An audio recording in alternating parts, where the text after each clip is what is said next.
জয় হিন্দ বন্ধুরা, তোমরা প্রত্যেকে যারা ডাব্লিউবি কনস্টেবল 12,000 ভ্যাকান্সির ফর্ম ফিল আপ করেছো, তো আজকের এই ভিডিওতে তোমাদেরকে আমি বলবো যে তোমাদের এই যে ভ্যাকান্সির লিখিত পরীক্ষা তোমাদের কবে হতে চলেছে। কারণ তোমরা প্রত্যেকেই জানো তোমাদের যে এইবারে যে রিক্রুটমেন্ট প্রসেস, সেখানে তোমাদের একটা এক্সাম হবে আর ফার্স্ট তোমাদের একটা লিখিত পরীক্ষা হবে। এবং তারপর আমি তোমাদেরকে বলবো যে টোটাল যে তোমাদের মোট কত ফর্ম ফিল আপ হয়েছে, কারণ ফর্ম ফিল আপ কত হয়েছে এবং ভ্যাকান্সি কত, তার উপর যে কম্পিটিশান লেভেলটা রয়েছে ছেলে এবং মেয়েদের ক্ষেত্রে, সেই জিনিসটা তোমাদের কাছে শেয়ার করব। কারণ যেটা রয়েছে তোমাদের কম্পিটিশান লেভেল, এখন থেকে যদি তোমরা বুঝতে না পারো তাহলে ফাইনাল সিলেকশন পর্যন্ত কিন্তু তোমরা যেতে পারবে না, এবং তার জন্য তোমাদের একটা ভালো মার্কস নিয়ে আসতে হবে। তো চলো ভিডিওটা শুরু করা যাচ্ছে যে টোটাল কত ফর্ম ফিল আপ হলো, লিখিত পরীক্ষা তোমাদের কবে হচ্ছে। তো তোমরা এখানে দেখতে পাচ্ছ যে তোমাদের ডাব্লিউবি কনস্টেবল 2024-এর ক্ষেত্রে মোটামুটি তোমাদের অ্যারাউন্ড কিন্তু 10 লাখের যে আশেপাশে একটা তোমাদের ফর্ম ফিল আপ হয়েছে, ঠিক আছে।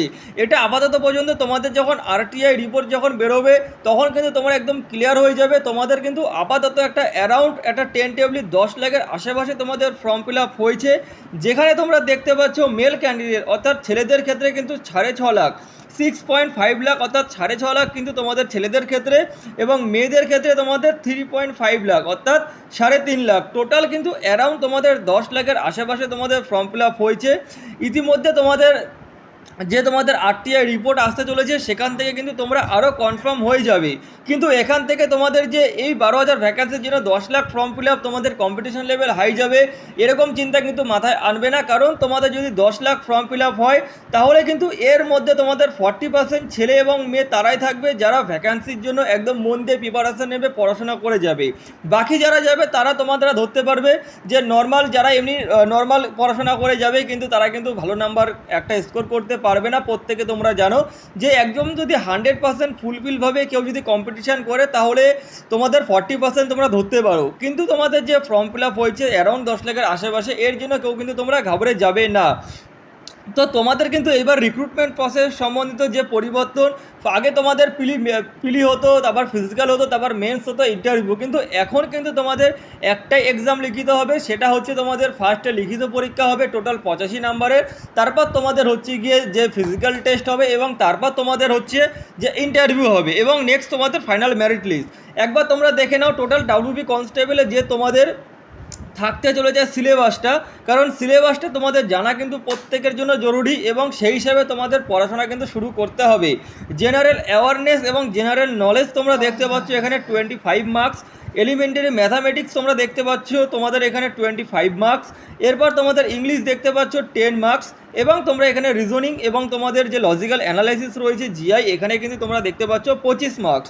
টোটাল কিন্তু তোমাদের 85 মার্কসের তোমাদের যেটা এক্সাম প্যাটার্ন, ফার্স্টে একটা এক্সাম হবে, এখানে তোমাদের হয়ে যাওয়ার পর তোমাদের ফিজিক্যাল টেস্ট এবং লাস্ট স্টেজ তোমাদের ইন্টারভিউ। এটা হচ্ছে কি তোমাদের সিলেবাস। এরপর তোমাদেরকে বলবো সবথেকে বেশি জরুরি যেটা তোমাদের লিখিত পরীক্ষা কবে হতে চলেছে, কারণ লিখিত পরীক্ষা অনুযায়ী কিন্তু তোমাদের রয়েছে যে তোমাদের প্রিপারেশান কিন্তু নিতে হবে। তোমরা প্রত্যেকেই জানো যে যেহেতু এবার তোমাদের একটা এক্সাম হচ্ছে, এবং এই একটা এক্সাম হতে কিন্তু একটু লেট হতে পারে, তার মানে এই না যে তোমাদের 1 বছর পেরিয়ে যাবে। আমি এখানে তোমাদের একটা টেন্টেবলি যে একটা ডেট বলবো, টেন্টেবলি একটা সময় বলবো, এই সময়ের মধ্যে আপকামিং তোমাদের হয়তো টেন্টেবলি হতে পারে। সেই হিসাবে তোমরা তোমাদের কম্পিটিশান লেভেলটা পুরো 100%ভাবে ফুলফিল রাখো। এখানে তোমরা দেখতে পাবে যে কম্পিটিশান লেভেল তোমাদের কীরকম থাকছে বুঝতে পারলে। এরপর যে তোমাদের এক্সাম ডেট রয়েছে, এক্সাম ডেট তোমাদের এখানে আমি বলবো আগস্ট মাসের তোমাদের এখানে লাস্ট, নয়তো তোমাদের সেপ্টেম্বর মাসের ফার্স্ট, এটা তোমরা ধরতে পারবে। আগস্ট টু সেপ্টেম্বর এর মিডিলে কিন্তু তোমাদের যেটা এক্সাম, এটা কিন্তু তোমাদের হতে চলেছে। সেই হিসাবে তোমাদের হাতে যেই সময় রয়েছে সেই সময়ের তোমরা একদম 100%ভাবে ফুলফিলভাবে কাজে লাগিয়ে তোমরা প্রিপারেশান নাও। কারণ এই আগস্ট মাসের লাস্ট এবং সেপ্টেম্বর মাসের ফার্স্ট, এই যে তোমাদেরকে বললাম একটা টেন্টেবলি, এর মানে কিন্তু তোমরা ভেবো না যে তোমাদের এক্সাম হতে দেরি আছে। যখন এক্সাম আসবে তখন তোমরা সমস্ত কিছু সলিউশন করে নেবে। তো ভ্যাকান্সি যদি একটা নিতে চাও, সিট যদি একটা নিতে চাও, তাহলে এখন থেকেই তোমরা তোমাদের প্রিপারেশনটা 100%ভাবে ফুলফিল রাখো, তাহলে কিন্তু শেষ পর্যন্ত গিয়ে তোমাদের একটা সিট তোমরা কিন্তু ফাইনাল কাট অফে কিন্তু তোমরা পেয়ে যাবে। তো আশা করি সমস্ত কিছু বুঝতে পেরেছো। যদি কোনো রকম কোনো কিছু ডাউট থাকে অবশ্যই ভিডিওর কমেন্ট বক্সে কমেন্ট করে দিও। ভিডিওটি এটুকুখানি আমি শেষ করছি। ভিডিওটি ভালো লাগলে অবশ্যই লাইক এবং শেয়ার করে দিও, এবং চ্যানেলে প্রথমবার হলে সাবস্ক্রাইব করে দিও। জয় হিন্দ।